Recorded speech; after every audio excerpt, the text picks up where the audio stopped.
What's going on, guys? Juice from the box here. Let's go ahead and jump into this week's episode of Gotham. The episode starts with Penguin holding a meeting with a bunch of other crazy people to find out who is a part of the Arkham breakout. Of course, nobody knows, and Penguin demands that everything in Gotham go through him from now on. But the coolest thing about the meeting was those rocker chicks sporting those trigram earrings and looking all furiosa. Penguin does find out who is behind the Arkham breakouts later in the episode when he meets with Theo Galavant and sees Barbara. Side note, is Barbara only around to make out with the assassin chick? Because it seems like it happens in every episode. Can we just kill her already? Back on track, Theo reveals more of his master plan and tells Penguin he needs his help destroying the city and killing some people. Penguin, of course, refuses because, you know, he's the big bad boss man. But Theo's all like, bitch, I got your mama, you gonna do what I say? Which leads to Penguin having to kill some people, which kind of sucks because, you know, he loves his mom. Now let's move on from one boss to another. GCPD gets a new hard-ass boss in Captain Barnes, and it seems like Gordon gets a hard-on. Barnes quickly makes his presence felt by firing a bunch of jabronis and being like, if you break the law, I'm gonna fucking kill you.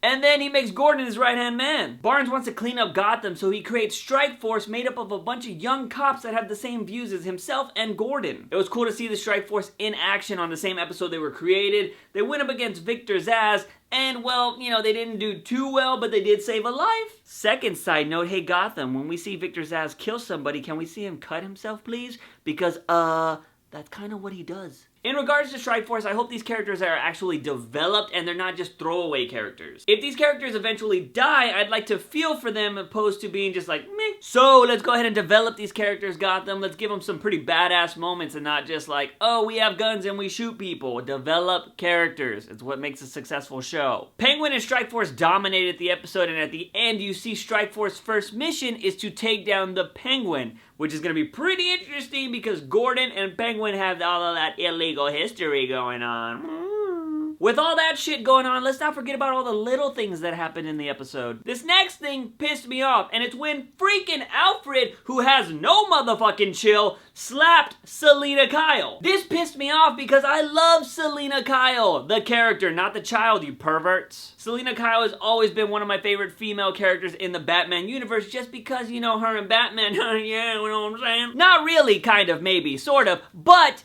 she's awesome. I've always loved how she's been able to kind of play Batman kind of to her way where he lets her go all the time. And she's still a badass and she's super stealthy and she steals shit. And you know, she's also super sexy at the same time. But she's also good when she wants to be. And I like that. So I've always loved the character of Selina Kyle. And to see Alfred go, BAM, bitch! I was like, what the fuck? And I know Alfred's all like, you killed my best friend, so I don't want you hanging around Bruce because you're all trouble, you little hussy. I understand all that, but Alfred, you're totally cock-blocking Bruce. Bruce just told Selina, Selina, I miss you. Alfred, you know what that does to some girls? Man, it's like she just melted inside. She's like, oh, he misses me? But no, you gotta go be a cock-blocking hit little girls, you bitch. And then it doesn't help that Bruce meets Silver St. Cloud, who is a love interest. I believe it's his first true love in the comics. I'm not too sure. Don't quote me on that. But I do know that she is a love interest of his.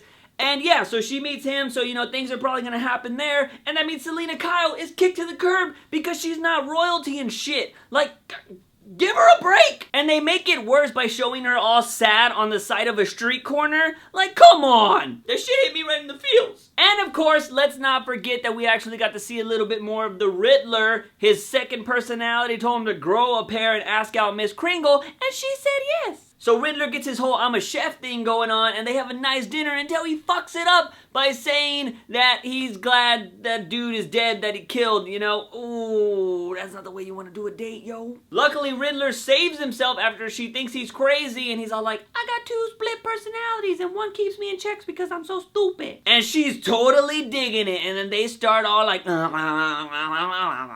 give it up for the Riddler, everybody. Third side note, did you see where Riddler lived? 805 Grundy.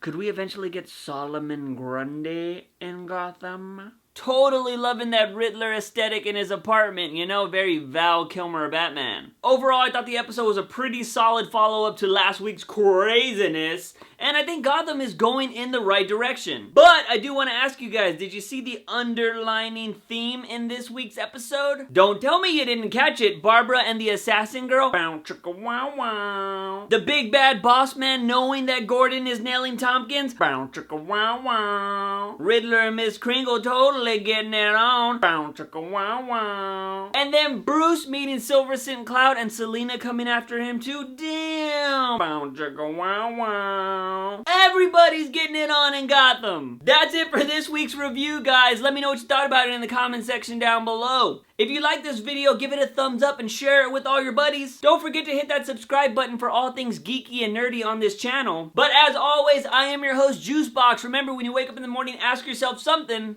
Have I had my daily dose of juice? See you guys next time.